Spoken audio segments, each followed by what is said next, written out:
तो नमस्कार दोस्तों, एक बार फिर कोरा कागज़ में आप सभी का स्वागत है। आप सभी के सामने मैं कुछ चीज़ें लेकर आया हूँ। आरआरबी एनटीपीसी का अगर आपने सीबीटी 1 दिया है और अब आपको लगभग पता चल गया होगा कि सीबीटी 1 आपका क्लियर होगा या नहीं। क्योंकि आप सभी ने अपना स्कोर कार्ड, रैंक मित्रा और रैंक गुरुजी जैसी जो वेबसाइट है, वहाँ पर ज़रूर आपने कंपेयर कर लिया होगा कि आपकी रैंक क्या है और क्या आपका सिलेक्शन हो सकता है या नहीं। और अगर आपको ये पता चल गया है, तो एट लीस्ट आपको तैयारी स्टार्ट कर देनी चाहिए। रिजल्ट का इंतजार बिल्कुल मत करिए, क्योंकि रिजल्ट तो अब आएगा। रिजल्ट आएगा और हो सकता है कि आपका ना हो, या फिर हो सकता है कि आपका हो जाए। तो दोनों ही स्थिति में आपको प्रिपेयर रहना पड़ेगा। और उसके लिए अगर आपका आरआरबी एनटीपीसी सीबीटी 1 क्लियर नहीं होता है, तब भी आपके लिए मुझे पता है कि आपने आरआरबी एनटीपीसी ग्रेजुएट लेवल तो दिया है, तो इसका मतलब आपने अंडर ग्रेजुएट लेवल भी फॉर्म फिल किया होगा। तो अगर आपका एग्जाम क्लियर नहीं होता है, तो एटलीस्ट आप उसके लिए तैयारी कर रहे होंगे। तो इसके लिए सबसे पहले आपको पता होना चाहिए कि अगर आपने आरआरबी सीबीटी 1 दिया है, तो आपको पता होना चाहिए कि सीबीटी 2 का लेवल क्या होगा।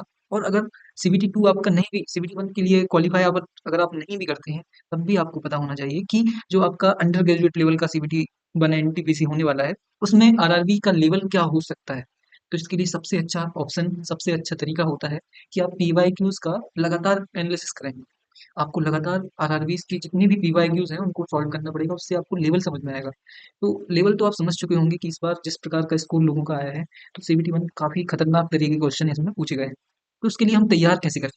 तो मैं इसके लिए आपको सबसे पहले आपको बताऊँगा कि बहुत सारी वेबसाइट्स हैं, आप देख सकते हैं आरआरबी पीवाईक्यू एनटीपीसी का आप सर्च करेंगे, तो एक तो ये पावर है, कौन-सा? Career power. इसमें आप देख सकते हैं यहाँ पर सारी पीडीएफ डली हुई हैं, हिंदी, इंग्लिश दोनों में।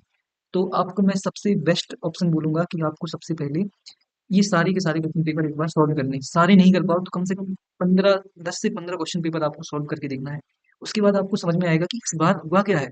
इस बार सबसे ज़्यादा परेशान लोगों को अगर किसी ने किया है, तो वो है आपका जीके और current affair. GK, GS plus current affair. Current affair जो है, इस बार का इतना डेप्थ में लेकर पूछा है, जैसे हम कोई भी एक क्वेश्चन पेपर ओपन करते हैं। 5 जून 2025 का जो पेपर था और सेकंड शिफ्ट का था। तो इसमें हम कुछ देखिए, जैसे दूसरा क्वेश्चन है, सौरा चित्रकला जो कि एक जनजातीय कला रूप है, पारंपरिक रूप से किस भारतीय राज्य के समुदायों द्वारा बनाई जाती है। तो अगर ये क्वेश्चन की हम बात करें, तो ये क्वेश्चन करंट अफेयर। और जो सौरा चित्रकला है, इसको उड़ीसा का जीआई टैग मिला है। तो अब इसने देखिए, पहले क्या होता था, एनटीपीसी सीधे क्वेश्चन पूछता था कि जीआई टैग सौरा चित्रकला के लिए मिला है। ऑप्शन क्या होता था कि उड़ीसा में किस मतलब सीधे ही आपको यहाँ से क्वेश्चन मिल जाता है। लेकिन अब इसने जो पैटर्न है उसको चेंज कर दिया है। इस बार आपको बहुत सारे क्वेश्चन मिले होंगे जिसमें परसेंटेज पूछा गया है कि 2022-23 का या फिर 23-24 का जो बजट है, उसमें किसी क्षेत्र में कितना निवेश किया गया है, कितनी परसेंट निवेश किया गया है, या फिर इसी सेकंड शिफ्ट वाले इसी क्वेश्चन पेपर में, क्योंकि मैं देख रहा हूँ अभी, तो इसमें एक क्वेश्चन था क्या कि जो ग्रामीण क्षेत्र हैं उसमें कृषि करने वाले और जो वनोत्पाद संग्रहण करने वाले जो लोग हैं, उनकी जनसंख्या क्या है। तो प्रतिशत वाले क्वेश्चन भी यहाँ से आजकल एनटीपीसी पूछना शुरू कर दिया है। अब ये देखिए, क्वेश्चन पूछा गया था, बुकर लघु सूचित लोकप्रिय उपन्यास हेल्ड के लेखक का नाम क्या है। पहले क्वेश्चन पूछा जाता था क्या कि बुकर 2024 किसने जीता, किस बुक ने जीता। अब इस बार इसने क्या पूछा, वैसे ये एक बहुत ही सीधा सीधा क्वेश्चन, इस टाइप के क्वेश्चन हम कंप्लीट पढ़ते हैं तो ये हम पे बन जाएगा। लेकिन इसमें अगर हम करंट अफेयर की और बात करें, तो इतना डेप्थ में जाके इसने पूछा है कई कई बार। जैसे कि यहीं पे आपको एक क्वेश्चन दिखाता हूँ मैं। ये भी देखिए, आईसीए वैश्विक सहकारी सम्मेलन का विषय क्या क्या था। तो हम इतने सारे सम्मेलन पढ़ते हैं, लेकिन सबके हमको क्या विषय पता नहीं होते हैं। लेकिन इस बार जो हमको समझ में क्या आ रहा है कि आपको हर चीज अच्छे से पढ़नी पड़ेगी, क्योंकि यहाँ पर क्वेश्चन बन रहे हैं, देखने को मिल रहे हैं। फिर यहाँ पर देखिए, ये क्वेश्चन है, नमूना पंजीकरण प्रणाली 2019 के अनुसार भारत में शिशु मृत्यु दर कितनी थी। अब कितना फैक्चुअल डेटा है, बहुत कम लोगों को ये पता होगा और बहुत कम लोगों का ये सही होगा, या तुक्का ही सही हो सकता है यहाँ पर। तो मैं आपको ये बताना चाहता हूँ कि अगर आप आरआरबी सीबीटी 2 की तैयारी कर रहे हैं, या फिर आरआरबी एनटीपीसी का अंडर ग्रेजुएट लेवल की तैयारी कर रहे हैं, तो आपको थोड़ा सा तो इन डेप्थ घुसना पड़ेगा। आप ऊपर ऊपर नहीं पढ़ सकते हैं। आप सिर्फ समिट कहाँ पे हो रहा है, या फिर समिट का जो विषय है उसको पढ़ के नजरअंदाज नहीं कर सकते हैं। क्योंकि आपको एक और क्वेश्चन दिखाता हूँ, बहुत ही बढ़िया क्वेश्चन था। ये तो आपका करंट अफेयर, ये बहुत ही ट्रिकी क्वेश्चन था, क्योंकि ये जो क्वेश्चन है, ये हिस्ट्री प्लस आपका जो करंट अफेयर है, दोनों से मिलकर उन्होंने बनाया है। फिर अगर हम ये वाला इजी क्वेश्चन, फिर यहाँ पर एक और क्वेश्चन आपको मैं जो दिखाना चाह रहा हूँ, वो उसकी डेप्थ बताऊंगा मैं आपको कि किस डेप्थ तक एनटीपीसी ने इस बार क्वेश्चन पूछे हैं। तो यहीं कहीं है वो क्वेश्चन। ये देखिए, ये वैसे इजी क्वेश्चन था, लेकिन थोड़ा सा हम डेप्थ बोल सकते हैं कि नॉर्मल पहले एनटीपीसी क्या पूछता था कि किस अनुसूची में कौन सा विषय, या फिर किस विषय से संबंधित जो सब्जेक्ट से संबंधित हमें विषय मिलते हैं या फिर कोई जो विषय मिलते हैं, सीधे-सीधे क्वेश्चन पूछ रहा था कि तीसरी अनुसूची में क्या है, चौथी में क्या है। इस बार उन्होंने पूछा कि अनुसूची और जनजाति मामलों के लिए ग्राम परिषदों या अदालतों के गठन की अनुमति देती है। तो आपको पता होगा कि असम, मेघालय, मणिपुर और त्रिपुरा, अमी मित्र जो हैं, इनको अपने ही क्षेत्रों में ग्राम परिषद और अदालत बनाने की क्या होती है, छूट होती है, जबकि ऐसा सब जगह पे नहीं है। तो ये सिर्फ यहाँ पे है और वो भी छठवीं अनुसूची में। इसमें कन्फ्यूजन कहाँ पे होता है, छठवीं और पांचवीं अनुसूची में।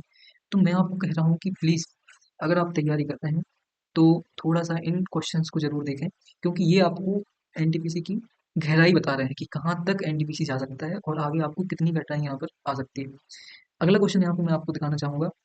जो अगला क्वेश्चन है, वो क्वेश्चन थोड़ा नीचे है शायद, ये भी इजी क्वेश्चन था, करंट अफेयर से सीधा क्वेश्चन पूछा गया था।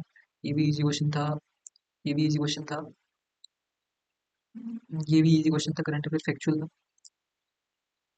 तो जो क्वेश्चन मैं आपको दिखाना चाहता हूँ वो अभी तक यहाँ ये है, ये देखिए।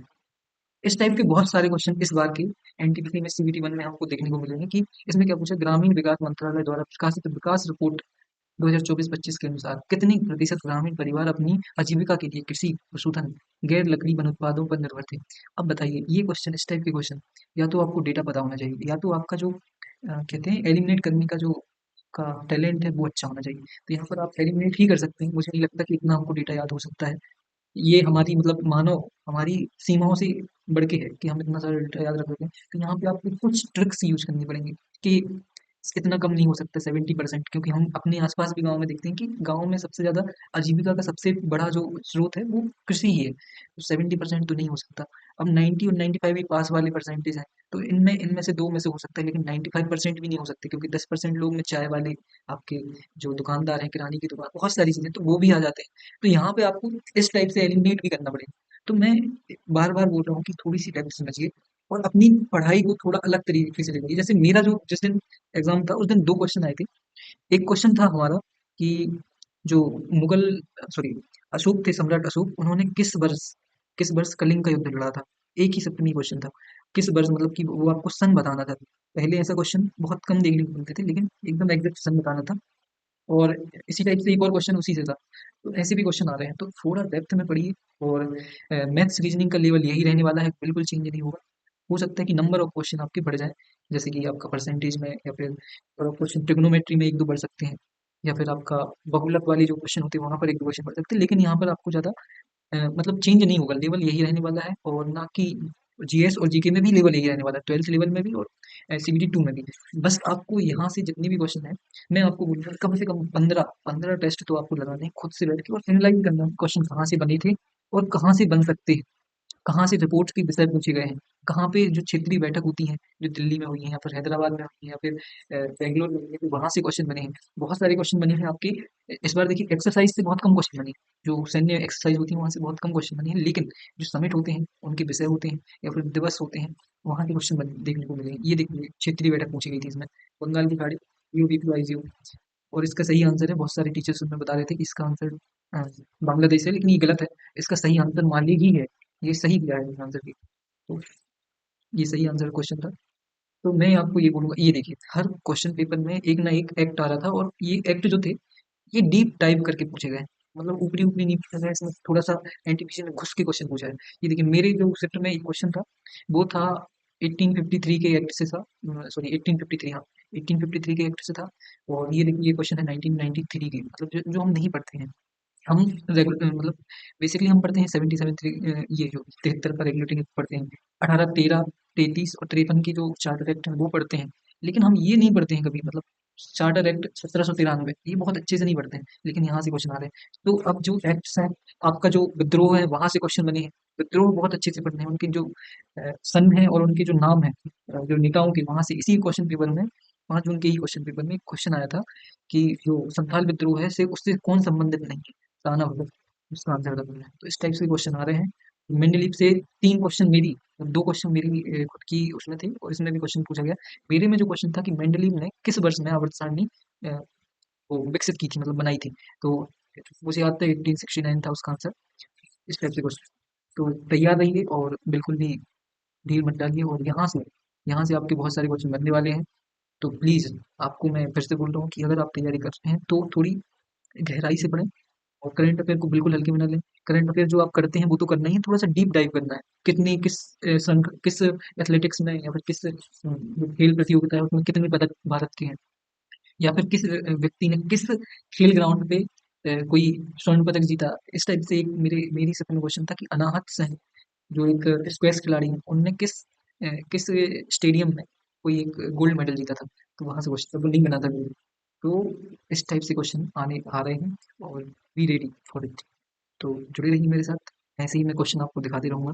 पढ़ते रहिए, ध्यान रखिए अपना। और ये देखिए, एक और क्वेश्चन दिया आपको जाते जाते। क्वेश्चन था कि किस राज्य ने एचआईवी, सिफिलिस और हेपेटाइटिस में की माँ से बच्चे में संचरण का उन्मूलन 2026 तक लेने के उद्देश्य से महत्वपूर्ण पहल शुरू की है। इसका आंसर पश्चिम बंगाल है। और ये तो पता भी था हम लोग को, करंट अफेयर में था, और फरवरी मार्च में ये चीज की बंगाल ने जारी की थी। और यहीं से एक और क्वेश्चन था, यहाँ से तो नहीं, लेकिन क्वेश्चन क्या था कि जो नल जल योजना है, उसके अंतर्गत 2025 में कितना लक्ष्य रखा गया है, 2024 या 25 में कितनी प्रतिशत घरों में हर घर नल नल वाली जो योजना है पहुंचाने का लक्ष्य रखा गया है। तो उसका आंसर 100%। तो जो ये लक्ष्य दिए गए हैं योजनाओं में, या फिर कितनी प्रतिशत आवंटन किया गया है, कितनी हजार लोगों को उसका लाभ मिला है योजना का, या फिर जो हमारी जो योजनाएं हैं उनका उद्देश्य क्या था, इस टाइप के क्वेश्चन आ रहे हैं। तो बी रेडी फॉर इट और पढ़ते रहिए, ध्यान रखिए अपना। मिलते हैं अगली वीडियो में।